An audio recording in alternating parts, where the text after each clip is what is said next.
Hello বন্ধুরা, আজকে তোমাদের মাঝে নিয়ে হাজির হলাম বড়লোক ঘরে ছোট বউ ধারাবাহিকের 43তম পর্ব নিয়ে। তো চলো বিস্তারিত জেনে আসা যাক। সকলে যখন অর্জুনকে জিজ্ঞেস করে অহনা কি ওদের বাড়িতে সমস্ত কিছু মানিয়ে নিতে পেরেছে কিনা, ঠিক তখনই অহনার মা সকলের উদ্দেশ্যে বলে, আমার মেয়ে তো, তাই আমি খুব ভালোভাবেই ওকে জানি। আমার মেয়ে ঠিক সমস্ত কিছুই মানিয়ে নিতে পারবে। প্রথম দিকে হয়তো বা একটু কষ্ট হবে, মানিয়ে নিতে একটু সমস্যা হতে পারে, কিন্তু পরবর্তীতে সমস্ত কিছুই ঠিক হয়ে যাবে, এটা আমি বিশ্বাস করি। ঠিক তখনই অহনা চুপ হয়ে যায়, ভাবতে থাকে যে সেটা আর কোনোদিনও ঠিক হবে না মা। তারপরেই কথাটাকে ঘুরিয়ে নেয় আর বলে যে বড় বাবাকে খাবার দাও। এই সমস্ত কথা না হয় পরেও বলা যাবে। তখনই অহনার ভাবি অর্জুনকে বলে, কি জামাই বাবু, তুমি তো একা চুপচাপ শুধু খেয়েই যাচ্ছ, কিছুই তো বলছো না। খাবার টেস্ট কেমন হয়েছে, খারাপ হয়েছে নাকি ভালো হয়েছে? ঠিক তখনই অর্জুন বলে, ভাবি সত্যি বলছি, খাবার কিন্তু সত্যিই খুব ভালো হয়েছে। অহনার মা তখন বলে, একা হাতে যতটা পেরেছি ততটাই করেছি বাবা, আমার তো খুবই চিন্তা হচ্ছিল যে এই সমস্ত খাবার তোমার আবার ভালো লাগবে কিনা। অর্জুন তখন বলে, আপনি চিন্তা করবেন না মা, এই সমস্ত খাবার আমার খুবই পছন্দের আর সবকিছুই ঠিক ছিল।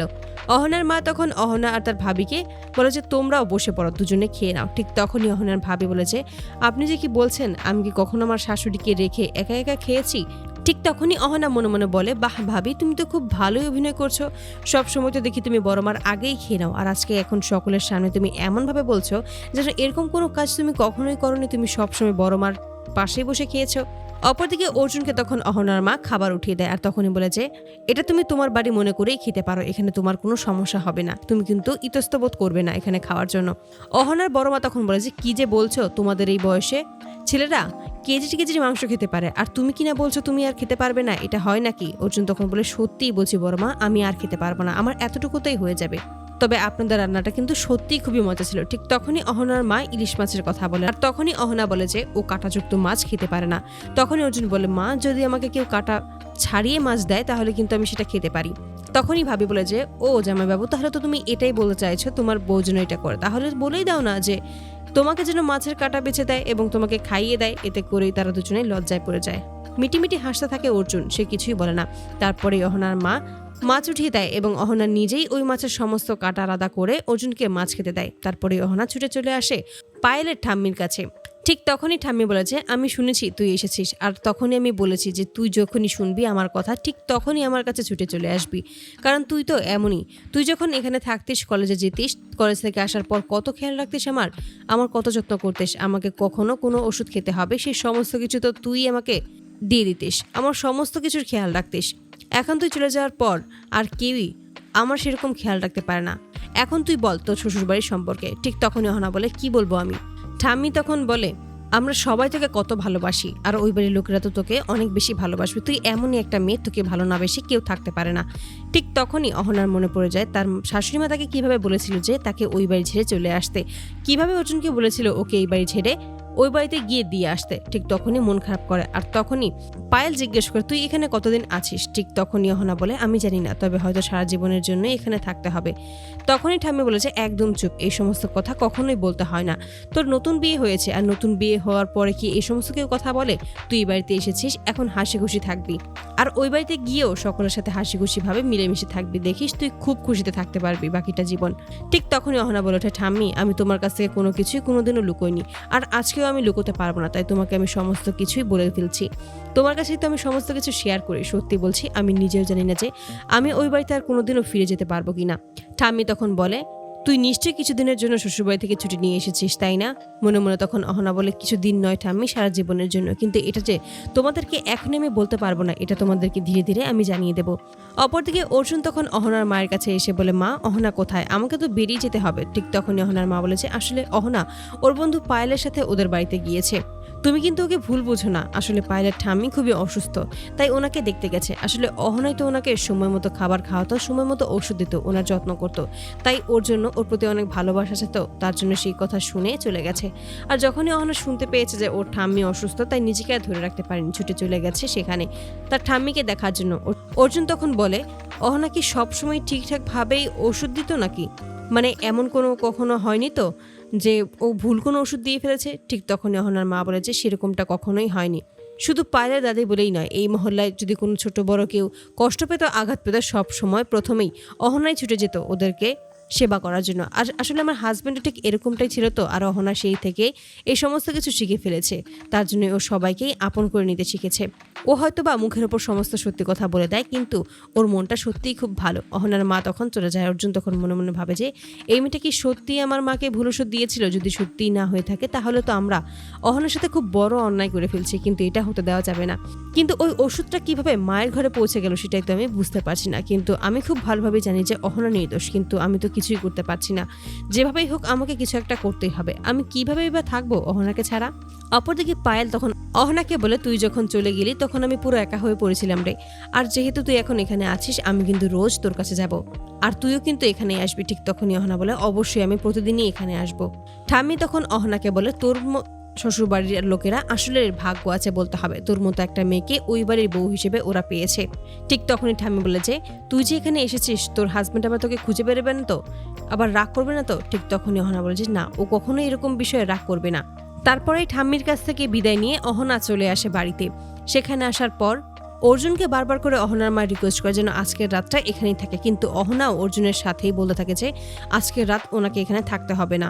আসলে আমার শাশুড়ি মায়ের শরীর খুবই খারাপ, তাই সেখানে চলে যেতে হবে। অর্জুন তখন বলে, বাইরে খুব ঝড় বৃষ্টি হচ্ছে। তখনই অহনা বলে যে, হ্যাঁ, বাইরে সত্যি অনেক পানি জমে গেছে। ওই সমস্ত পানি কমে গেলে আপনি এখান থেকে চলে যেতে পারবেন, আপনার আর কোনো সমস্যা হবে না। তখনই অহনার মা সেখানে আসে আর নিজের হাতে করেই অহনার চুলগুলো মুছিয়ে দেয় আর বলে যে, আজকের দিনটা থেকে গেলে হয় না বাবা। ঠিক তখনই অহনা বলতে যায় যে, এরকমটা ভাবে তুমি বলো না মা, ওনাকে যেহেতু চলে যেতেই হবে তাহলে উনি চলেই যাক। ঠিক তখনই অহনার মা বলে যে, আচ্ছা ঠিক আছে, আমি না হয় তোমার জন্য লুচি আর আলুর দম বানাচ্ছি, তোমাকে কিন্তু খেতেই হবে। তুমি রাতে থাকছো না সেটা আমি মানলাম, কিন্তু তুমি কিন্তু এই সমস্ত কিছু খেয়েই যাবে। ঠিক তখনই সবাইকে অবাক করে অর্জুন তখন জানিয়ে দেয় যে, আমি আজকে রাত্রে এখানেই থেকে যাব। এতে করেই অবাক হয়ে যায় অহনা। তখনই বলে ওঠে, এই বাড়িতে থাকবেন মানে? ঠিক তখন অর্জুন বলে, কেন, আমি কি এই বাড়িতে থাকতে পারি না? তখনই অহনা বলে ওঠে, না, প্রথমে আপনাকে আপনার বাড়ি থেকে এখানে থাকার জন্য অনুমতি নিতে হবে। যদি এখানে আবার থাকার জন্য আপনাকে কোনো ঝামেলা পোহাতে হয় সেটা আমি একটুও পছন্দ করব না, এটা আমার জন্য খুব খারাপ বিষয় হবে। অর্জুন তখন বলে, ওই সমস্ত কিছু আমি দেখে নেব। অহনার মা তখন খুশি হয় আর বলে যে, ঠিক আছে, তুমি থেকে গেলে আমি খুশি হব। অহনাকে তখন বলে, তুই এরকমটা কেন করছিস? অর্জুনকে তখন বলে, তোমার লুচি খুব পছন্দ তো বাবা?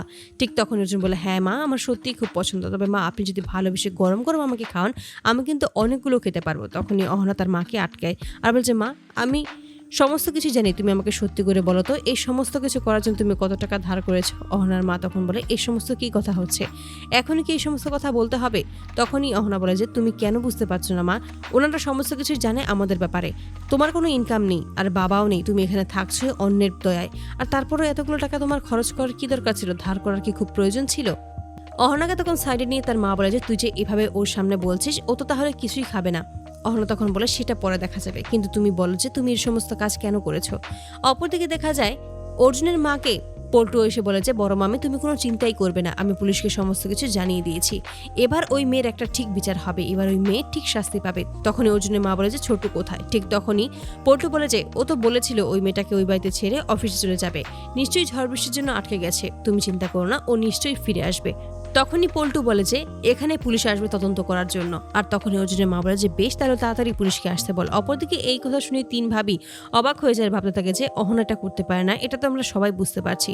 ঠিক তখনই মিতা বলে যে, কিন্তু একটা জিনিস আমি ভেবে পাচ্ছি না, যে যদি সত্যি অহনা ওই ঘর থেকে ওই ওষুধের প্যাকেটটা নিয়ে আসে বড় মাকে খাওয়ানোর জন্য, তাহলে অহনা ওই প্যাকেটটা কেন সেখান থেকে সরিয়ে ফেললো না?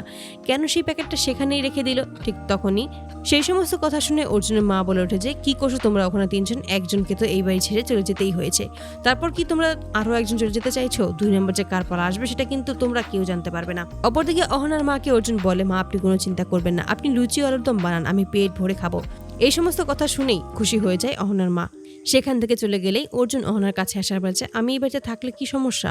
ঠিক তখনই অহনা বলে উঠেছে, অবশ্যই সমস্যা রয়েছে, কারণ এমনিতেই আমি ওই বাড়ি থেকে চলে এসেছি, আর কিছুদিন পর হয়তো আমাদের ডিভোর্স হয়ে যাবে, তাই এভাবে আমরা থাকতে পারি না। তখনই অর্জুন বলে যে, এই সমস্ত সিদ্ধান্ত আমার।